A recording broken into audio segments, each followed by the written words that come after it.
The night was quiet. The small alien village rested under a pale blue sky filled with 2 moons.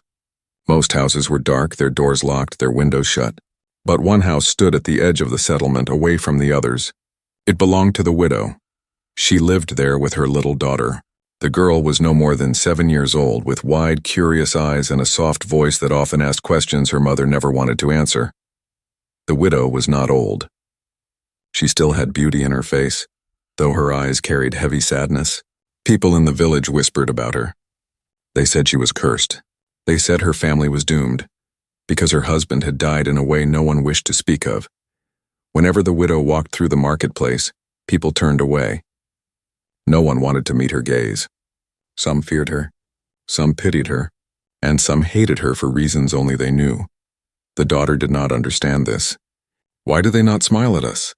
she asked one morning while walking back from the well. The widow only said, "Because we are different. And when people do not understand, they keep away." But in her heart, the widow knew there was more.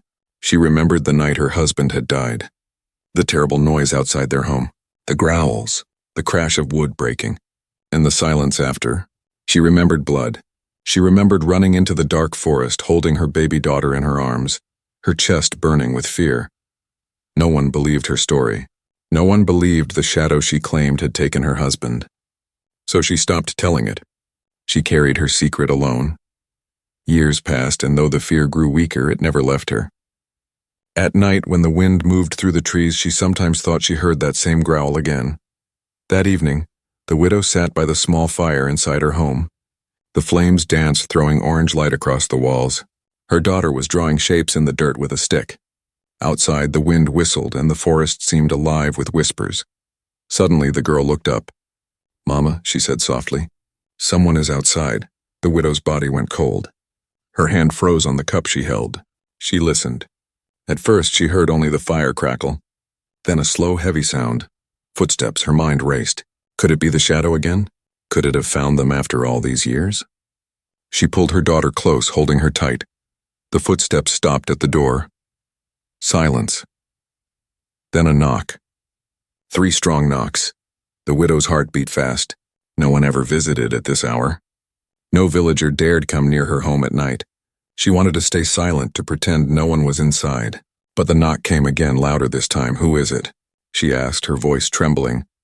For a moment there was no answer. Then a deep voice spoke. "I need shelter." The widow frowned. The voice was not from any villager. It was rough, heavy, and carried a strange tone she had never heard before. Her daughter looked up at her with wide eyes. "Mama, open the door," she whispered, but the widow shook her head. "No, we do not know him." The voice came again. "I will not harm you, let me in." "The night is not safe." The widow felt a chill. The man knew the night was not safe. Did he also know what hunted out there? Her hand moved slowly toward the door, but she stopped herself. "Why should I trust you?" she asked. There was a pause. Then the voice said, "Because I am not afraid of what lives in the dark. I can face it." The widow's heart skipped a beat. Not afraid? No villager would ever say such a thing. They feared even to speak of the shadow. She hesitated, torn between fear and curiosity. Finally, she slid the lock and pulled the door open just a little. There he stood, a human. He was tall, with broad shoulders and dark eyes that seemed to study every corner of her soul. His clothes were torn and there was dirt on his skin. His hair was wild. But what caught her attention most was his smile. It was not friendly, not gentle. It was sharp, like the smile of someone who enjoyed danger. The widow gasped and tried to shut the door, but his hand pressed against it. "Not with force, but with calm strength. I mean no harm," he said again. The daughter peeked from behind her mother's dress. The man's eyes softened when he saw the child.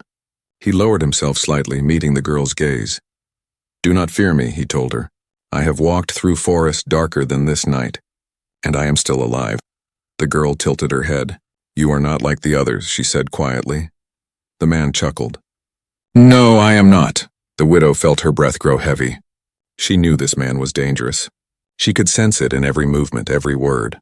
And yet something inside her whispered that he was not here by chance. The night outside seemed to grow darker.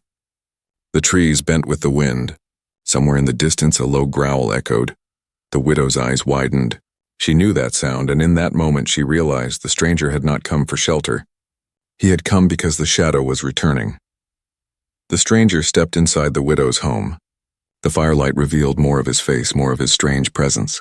His eyes reflected the flames as if they belonged to a creature born in darkness. The widow kept her daughter close, her hand resting on the child's shoulder. Her heart told her to send him away, but the sound of the growl outside froze her voice. The man closed the door with slow care, then looked around the small room. "You live alone," he said. The widow did not answer. She watched him carefully, her body tense. The man lowered himself to the floor near the fire. He stretched out his hands toward the heat, the muscles in his arms shifting under his torn clothes. He looked calm, but there was something unsettling about his silence. Finally, the widow spoke. "You are not from this village." "No," he said simply. "Then why come here?"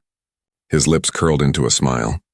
"Because this house is the only one with light tonight, and because I was hungry." The word made the widow uneasy. She glanced toward the small pot near the fire. There was only a thin soup inside, made from roots and leaves. It was barely enough for her and her child. "You may eat," she said carefully. The man leaned forward, sniffed the pot, and frowned. "This is not food." "It is all we have," she replied. He looked at her, his dark eyes sharp. "I eat flesh," the widow stiffened. The daughter gasped. Flesh. The villagers often spoke of humans as dangerous creatures because of this. They called them beasts in men's skins. Aliens ate plants, fruits, and sweet roots. But humans were known to hunt living things, to bite into muscle and blood. "You eat flesh?" the daughter whispered, her small voice trembling with both fear and wonder. The man gave a slow nod. "Yes, the meat of animals. I tear it with my teeth. I swallow it. That is why they call me carnivorous." The widow pulled her daughter closer, but the girl did not look away from the stranger. Instead, she studied him with curious eyes. "Does it taste good?" she asked. The man chuckled. "Better than your roots. Stronger. It gives strength to fight the things that walk in shadows." The widow's chest tightened. Again he spoke of shadows as if he knew what haunted her past. "You are dangerous," she whispered. He looked at her with a steady gaze. "Yes, but not to you." The widow did not believe him, not fully. Still, she could not deny the truth in his presence. There was strength in him, the kind of strength that frightened and protected at the same time. For a long while, silence filled the room. Only the crackle of fire and the distant wind could be heard. Then the stranger's voice broke the stillness. "You have a daughter." The widow's hand tightened around the child. "Yes, she will need someone strong to protect her. The beast that took your husband will return." Her eyes widened. "How do you know this?" "I have followed its trail," he said. "It kills without reason. It hunts families. I tracked it across the forest, through rivers, across rocks, and now I am here." The widow's breath caught in her throat. He spoke as if he had always known her secret. "Why us?" she asked in a low voice. He leaned closer to the fire, his face half shadowed, half lit. "Because you have what I need. A home, a family. I do not want to wander anymore. I want to stay. I want to fight for something worth saving." The daughter tilted her head, her small eyes shining. "Do you want to stay with us?" The man nodded. "Yes." The widow shook her head quickly. "No, you cannot. The villagers will never allow it." The man's smile returned, sharp and dangerous. "The villagers already fear me. Their fear is nothing new. But you—" he pointed at the widow. "You fear something worse than me. That is why you keep your house far from theirs. That is why you live with secrets." The widow felt her chest grow heavy. His words cut through her defenses like a blade. He was not guessing, he knew. "Who are you?" she whispered. He leaned back, his eyes glowing in the firelight. "A human who eats flesh. A hunter of beasts. A man who has no place unless you give him one." The widow's daughter, innocent and brave, smiled at him. "He is not scary, Mama. He is strong." But the widow knew strength could be both shield and sword. If she let him stay, he could save them or destroy them. The firewood cracked, throwing sparks into the air. The man's gaze never left hers. Outside, the night howled again. The growl was closer now, deeper, more real. The widow shivered. She had lived in fear for many years, but tonight the fear was different. Tonight it stood both outside her door and inside her home. She had no way of knowing which was more dangerous. The night grew heavy. The widow could not sleep. The stranger had chosen to sit against the wall near the door. His head lowered, but his eyes never fully closed. It was as if he rested with one ear listening for danger. The daughter had fallen asleep quickly, her small hand clutching a cloth doll. She slept as if nothing was strange, as if the presence of this dangerous man brought comfort instead of fear. But the widow's heart raced every time she looked at him.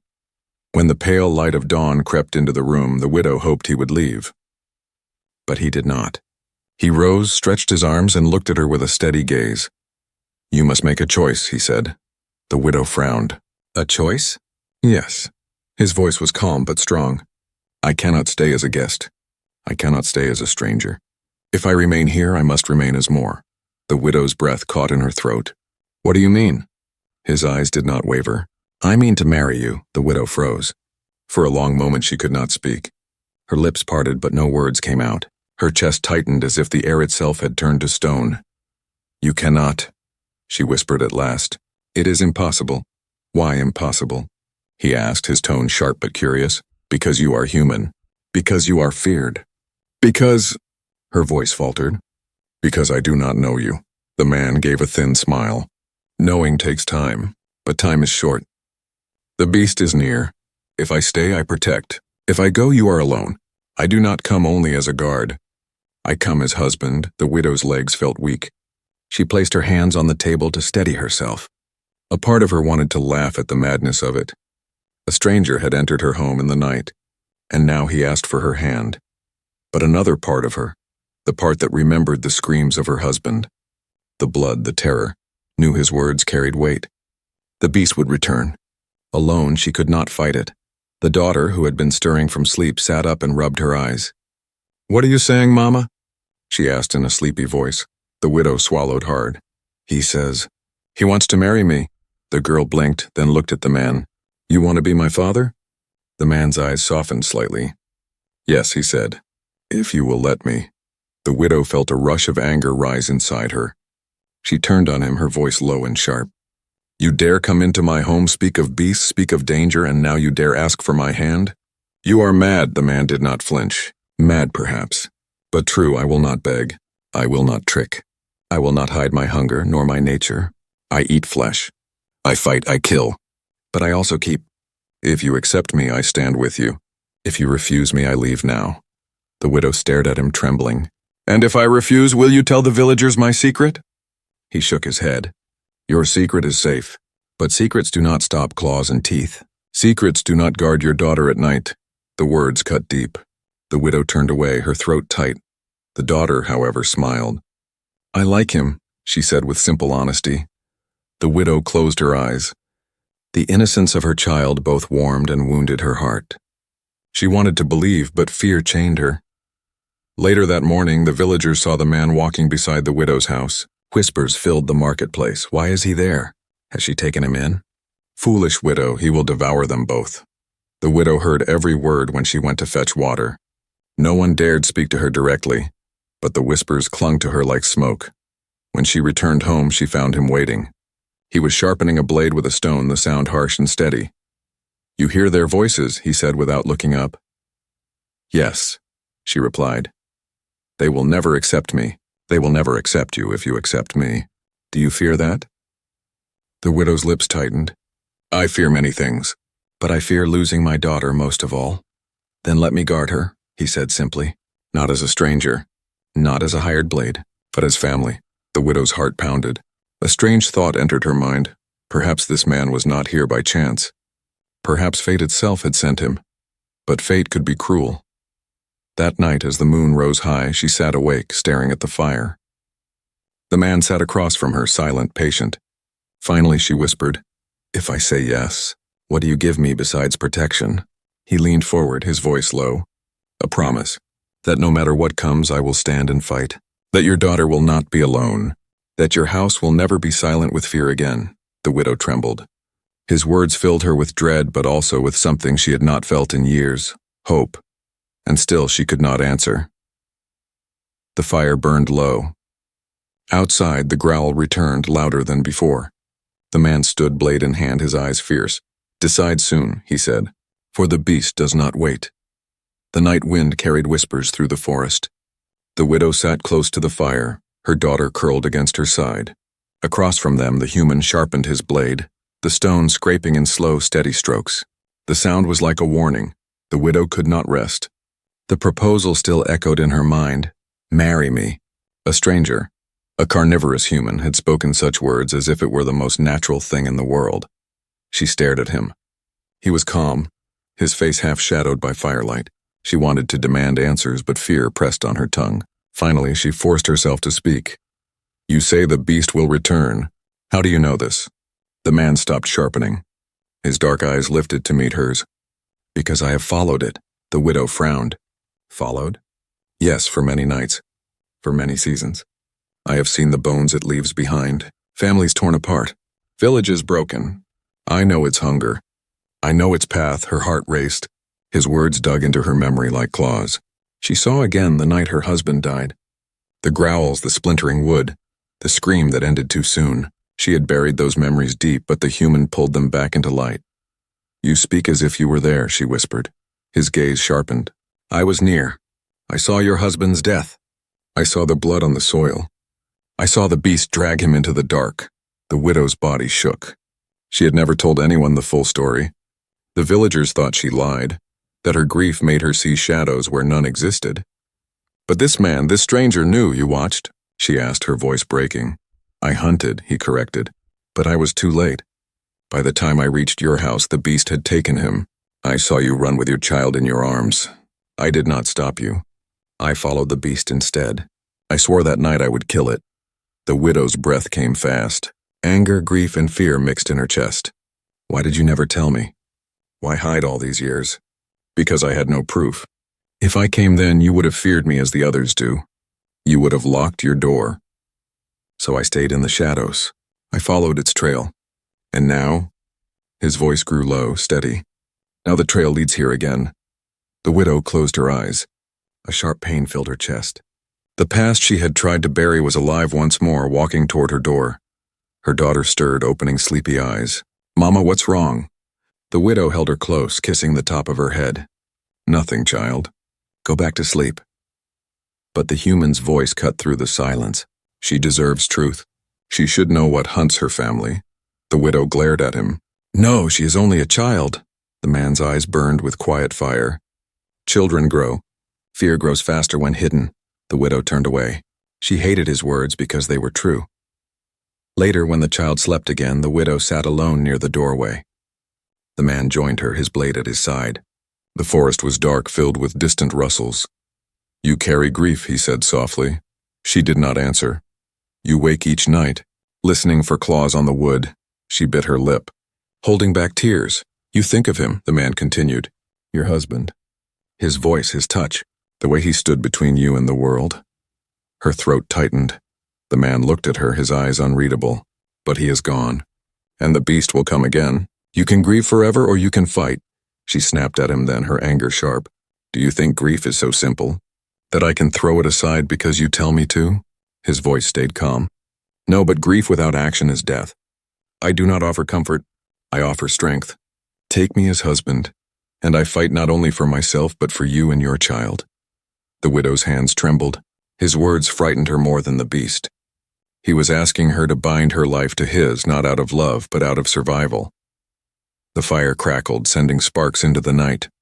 For a moment, she thought she saw eyes glinting in the trees. She blinked and they were gone, her chest filled with fear. Maybe he was right. Maybe the beast was already watching. The man leaned closer, his voice barely above a whisper. You know I speak truth. You felt it when you opened the door last night. You knew I was not here by chance. The widow's breath grew shallow. Why us? She asked again, his eyes darkened. Because the beast does not forget. It took your husband. It will come for your daughter. Unless it meets me first. The widow turned her face away, tears sliding down her cheeks. She hated that he was right. She hated that she wanted to believe him. The daughter murmured in her sleep, clutching her doll tighter. The widow watched her heart aching.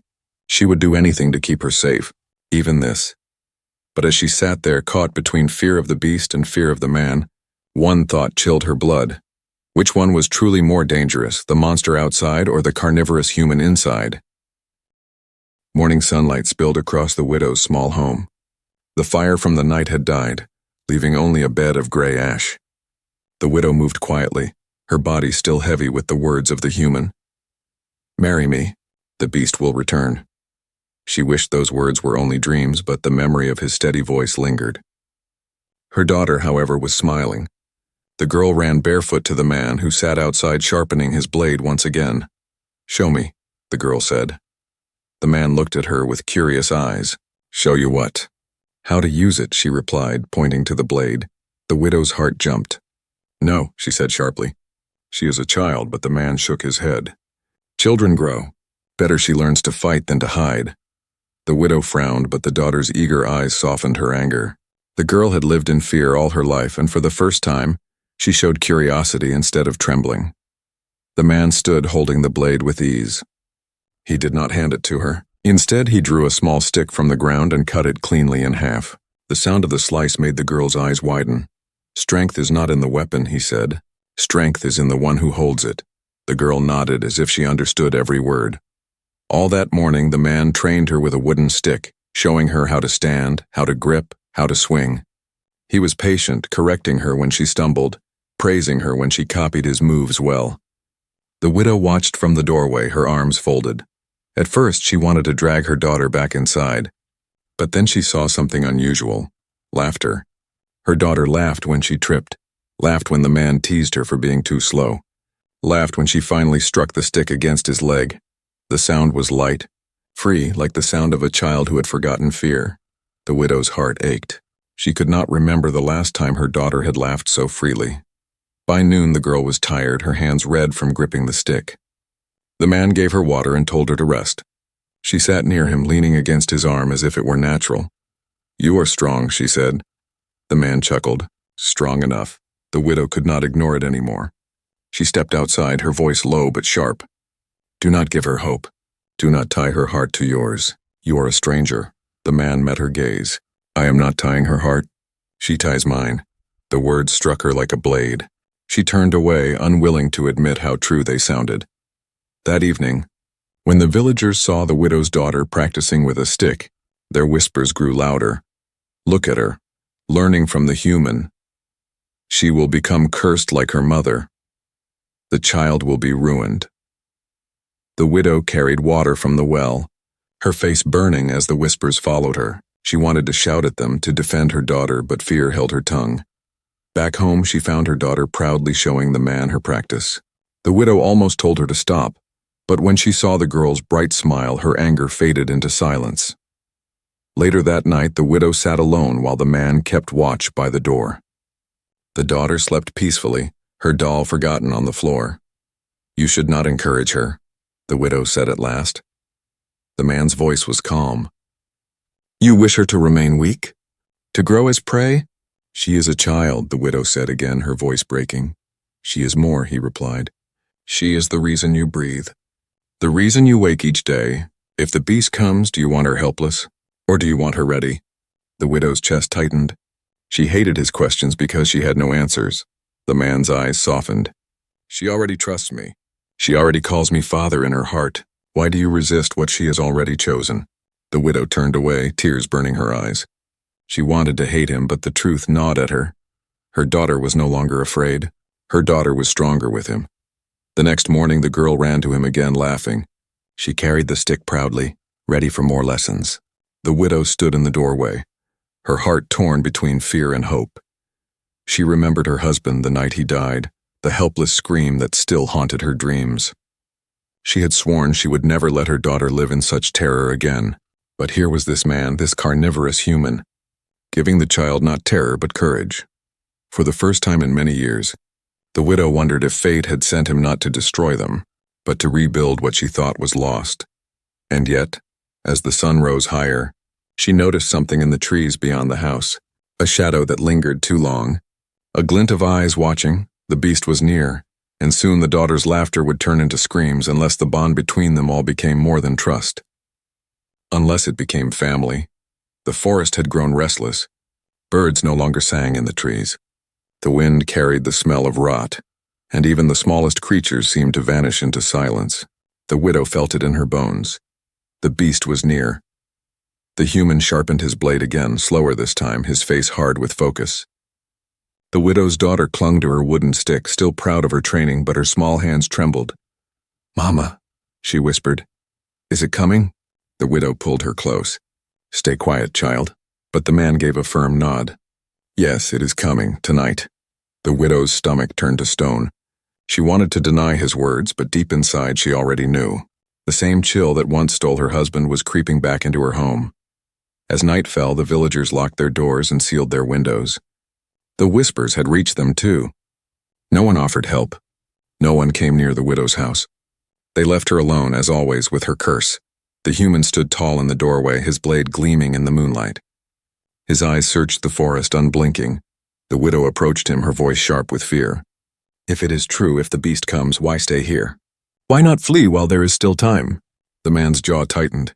"Because running only feeds it. The beast hunts the weak. It hunts fear. Tonight it will meet me instead," the widow shivered. "And if it kills you too?" His smile was thin, sharp. "Then I die fighting." Better than hiding, her heart pounded. She wanted to believe his courage, but she remembered too well the scream of her husband. She closed her eyes, whispering a prayer she was not sure anyone would hear. The night deepened. The fire burned low. The daughter dozed in her mother's lap, though her small body shook with unease. Then it came. The first sound was a low growl, rolling through the trees like thunder. The widow froze, every muscle locking in place. The man gripped his blade tighter, his eyes narrowing. Another growl followed, closer, deeper. Then branches snapped, heavy steps crushing the earth. The widow's heart raced. She wanted to scream, to run, but her legs betrayed her. All she could do was clutch her daughter and watch. From the darkness, two glowing eyes appeared. They hovered low, then rose higher, higher, until the shadow behind them filled the trees. The beast was larger than she remembered. Its body was covered in thick, dark scales that glistened in the moonlight. Its mouth split wide, rows of jagged teeth dripping with saliva. The widow's breath caught. Memories of her husband's last night flooded back. She could almost hear his voice again, shouting, then breaking into silence. The beast stepped forward, its claws sinking into the soil. The earth itself seemed to tremble beneath its weight. The man stood unmoving. "Stay inside," he said to the widow without looking back. She shook her head, fear choking her. "You cannot face it alone." His voice was steady. "I was born to." Then with a sudden roar, the beast lunged. The man leapt to meet it, blade flashing. Steel struck scale, sparks flew. The sound of their clash tore through the night like thunder. The widow screamed, pulling her daughter back into the corner. The girl buried her face against her mother's chest, trembling. The man fought with fury, his movements fast and precise. He dodged claws that ripped the air. He struck at the beast's legs, its neck, its underbelly. But the creature was massive, stronger than anything she had ever seen. Every blow he gave seemed to barely slow it. The beast's tail whipped around, striking the man across the chest. He crashed into the ground, his blade spinning from his hand. The widow gasped. "No!" The beast moved closer, its jaws wide, ready to devour him. But the man rolled aside, grabbing his blade once more. Blood ran from his mouth, but his eyes blazed with fire. He stood again, shouting at the beast with a voice that shook the night. "Here, face me!" The beast roared, a sound so loud the trees shuddered. The widow held her daughter tighter, tears streaming down her face. She could not look away. She could not leave. She realized then that her fear was not only for her daughter, it was for him too. The stranger, the human, the man she had sworn not to trust yet now prayed would survive. The fight raged on, steel and claw, blood and shadow. The ground was torn, the air thick with the beast's breath. The widow felt every strike in her bones, every roar in her heart. At last the beast lunged again, its massive jaws closing around the man's arm. He shouted in pain, but with his free hand he drove the blade deep into its neck. The beast shrieked, shaking the ground, then staggered back, thrashing wildly. The widow's breath caught. The daughter lifted her head, eyes wide with shock. The beast did not fall, but its blood poured dark and heavy onto the soil. It roared again, retreating into the forest with a trail of crimson behind it. The night grew silent. The man dropped to one knee, his body shaking. His blade dripped with blood. His arm hung useless at his side. But his eyes still burned. The widow rushed to him, dropping beside his side.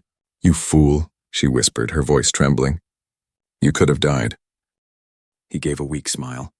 "But I did not." Her daughter clung to him, tears in her eyes. You saved us." The man looked at her, his voice soft despite the pain. "I told you. I would." The widow's heart broke and healed all at once. For the first time she realized she did not want him to leave. Not now, not ever. But in the distance the beast's roar echoed again, weaker but alive. It was not dead. It would return. The forest was quiet again, but the silence was not peace. It was heavy, waiting. The beast had fled, wounded but alive. The widow knew it would return. It always returned. Inside the small home, the human sat against the wall, his chest rising and falling with slow, pained breaths. His arm was torn. Blood soaked the cloth wrapped around it. The widow knelt beside him, cleaning the wound with shaking hands. "You should rest," she whispered. He gave a faint smile. "If I rest too long, it wins." The widow's daughter sat close, clutching his uninjured hand. Her eyes were swollen from crying, but they shone with pride. "You are still strong," she told him. The man looked at her gently. "Strong enough to keep my promise." The widow's chest tightened. She wanted to tell him not to fight again, not to risk his life, but she knew he would not listen. His soul was tied to battle, tied to survival. That night she lay awake, holding her daughter close. Her mind twisted with fear and hope. She thought of her husband, of his death, of the loneliness that followed.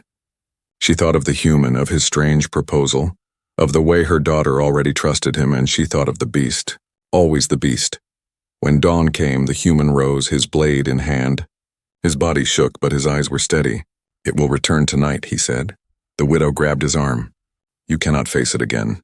Not like this." His gaze burned into hers. "Then decide. Take me as husband, and I fight not only as a hunter, but as family. Refuse, and I walk away. The beast will come for you, and there will be no shield." The words cut deep. She looked at her daughter, who stared back with wide, trusting eyes. The child whispered, "Mama, I want him to stay, please." The widow's heart cracked. She had carried fear for years. Hiding, surviving, never living. Now fate demanded a choice. Trust the man she feared or lose everything. She swallowed hard, her voice breaking. "If I say yes, you swear to protect her? Always?" The man nodded, his voice low but firm. "With my last breath." The widow closed her eyes. Tears slid down her cheeks. "Then I choose you." The man's jaw tightened, but his eyes softened. He bowed his head. "Then I am yours." "And you are mine." The daughter smiled, hugging him tight. For the first time, the widow did not pull her away. That night, the beast returned. Its roar shook the trees, louder and fiercer than before. The ground trembled as it approached, eyes glowing like fire in the dark. The villagers heard its cry from their homes, but none came to help. They whispered prayers behind closed doors, leaving the widow to her fate. But she was no longer alone. The human stood at the doorway, blade raised. The widow stood beside him, her daughter behind them both. Fear burned in her chest, but she did not hide. She would not hide anymore. The beast lunged from the trees, its massive form crashing through branches and soil. The man met it head-on, steel against claw. The battle was brutal. Blood flew, soil cracked, the night filled with roars and shouts. The widow did not watch in silence. She threw burning wood from the fire at the beast, its scales hissing under the heat. She shouted, distracting it, giving the man a chance to strike. Her daughter, clutching her stick, stood ready to fight if it came near. Together they were no longer prey. The beast roared in fury, slamming the man to the ground again. Its teeth sank into his shoulder. He screamed, blood pouring, but he did not stop. With his last strength, he drove the blade deep into the creature's throat. The widow cried out, rushing forward. She seized a shard of wood and thrust it into the beast's eye. The creature shrieked, staggering back, its body thrashing in pain. The daughter screamed, "Finish it!" The man rose one final time, his body broken but his spirit unyielding. With a roar, he plunged the blade into the beast's chest, driving it through scale and bone.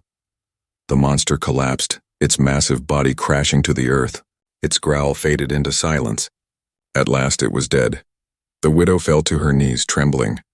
The forest was quiet once more. Truly quiet, not waiting, not watching. The human collapsed too, bloodied and weak. The widow caught him, holding his head in her lap. "Stay with me," she begged. His voice was faint but steady. "You chose me. Remember that. I will never leave." Her tears fell onto his face. "I was happy only when you came and chose us." He smiled even in his pain. "And I was happy only when you let me." The daughter clung to them both, sobbing but smiling through tears. When dawn broke, The villagers crept from their homes. They gasped at the sight of the beast's body, slain before the widow's house. They whispered in awe, in fear, in disbelief. But the widow did not care. She sat with her daughter and her new husband, her heart steady for the first time in years. The beast was dead. The past was buried. The future was theirs. And though she feared the world would bring more shadows, she knew now, together they could face anything.